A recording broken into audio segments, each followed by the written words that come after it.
E aí, moçada, sexto ano, vamos trabalhar hoje a Idade Média, né? O ensino na Idade Média. E antes de pensar no ensino, eu gostaria de relembrar com você, a aula passada nós falamos o seguinte, vem comigo. Juntou as feiras, fizeram as feiras, aumentaram os alimentos, fizeram as feiras, aumentaram a produção, aumentaram as técnicas agrícolas, aumentou a comida, houve excedente. Houve excedente, então eles puderam fazer trocas comerciais, até nós definimos dinheiro, né? Dinheiro é trocabilidade absoluta, então eles vão trocar tudo por um metal, ou seja, você troca arroz, feijão, macarrão por uma moeda de metal que tem valor em qualquer local. Então a moeda tinha essa ideia. Lógico que na Idade Média só no local. Tá. Do comércio então forte vira o burgo. O que é o burgo? É o comércio forte. Os comerciantes fecharam, isolaram, protegeram uma área, daí vai nascer outro conceito, o conceito de centro e periferia. Onde estava cercado, onde estava então habitado o comércio forte, nós vamos chamar de burgo, né?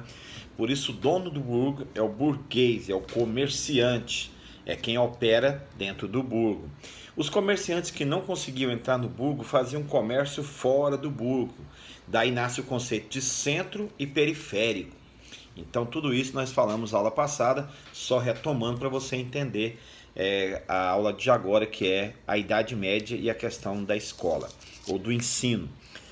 Então cresceu a população, cresceu as cidades, nasce uma necessidade básica. Qual é?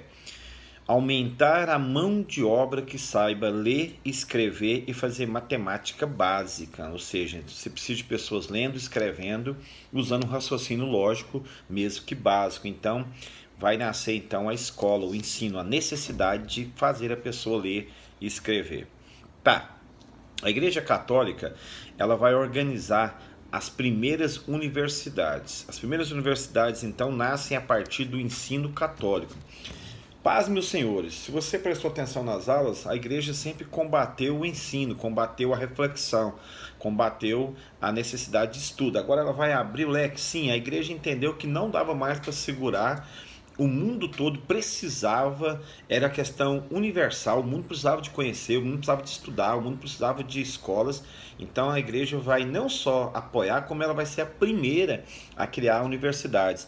Tem registro da escola de Bolonha, né, de 1088, ou seja, já largou em série, já largou fazendo acontecer em universidades, escolas. Tá, como é que era o ensino, professor, nas universidades católicas? A criança ingressava na escola aos 14 anos, então do 0 ao 14 nada, aos 14 anos ele gastava aí de 3 a 6 anos estudando, né? O que nós chamamos de estudo básico. O que é o estudo básico? Ele aprendia gramática, ele aprendia matemática e ele aprendia retórica. O que é retórica, meu professor? Retórica é a arte de falar em público.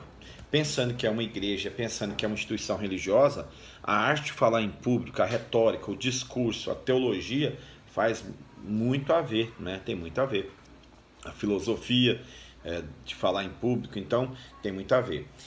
Então você tinha gramática, lógica e retórica. Bacana. Fechou o primeiro ciclo de ensino, o aluno ia para o ensino de verdade, o ensino que é chamado de superior. Então, depois do básico, você fazia o superior. O que era o superior?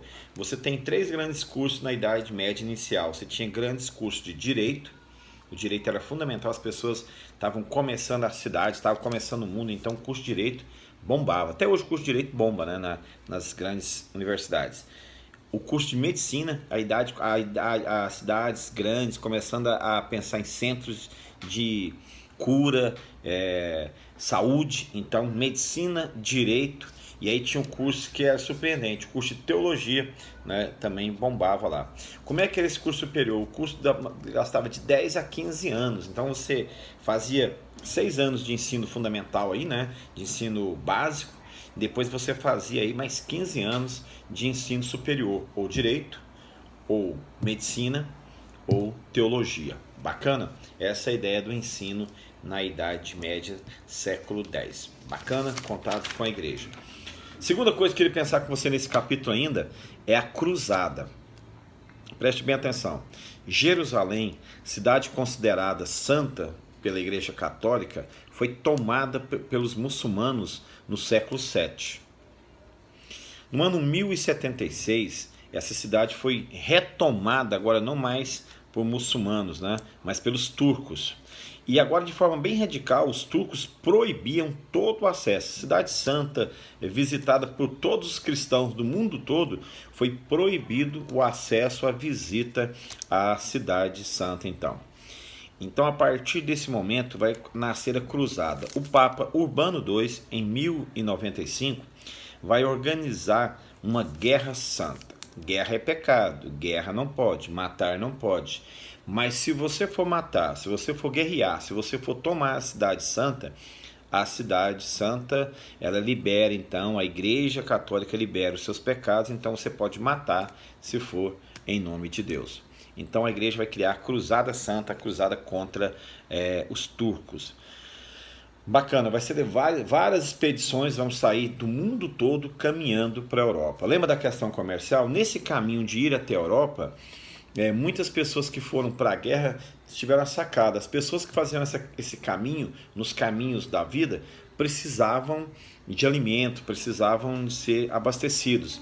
E as pessoas faziam rotas comerciais para vender. E dessas rotas comerciais foram desenvolvendo também a questão das cidades, né? Mais uma vez aquela questão das cidades, desenvolvimento das cidades, bacana. Os burgos crescendo. Então o burgo, a partir então dessa data, o burguês começou a dominar o mundo. A ideia de burguês, a ideia do cara que tem um comércio, a ideia de quem troca as mercadorias, dos bancos, ficou bem evidente, bacana. Então bora lá. Você tem dois grupos que querem lutar na Guerra Santa. Você tem primeiro pessoas ricas que querem ir para ganhar terras. Na Idade Média, só um filho herdava as terras. Lembra daquela ideia de que só o filho primogênito e homem herdava os bens do pai?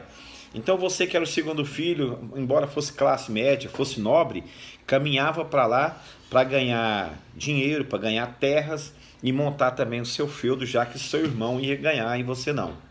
Segundo as pessoas pobres, né, elas tinham ideia de pecado muito forte na Idade Média. Então a ideia de pecado tinha que ser perdoado os pecados para a pessoa ir para o céu.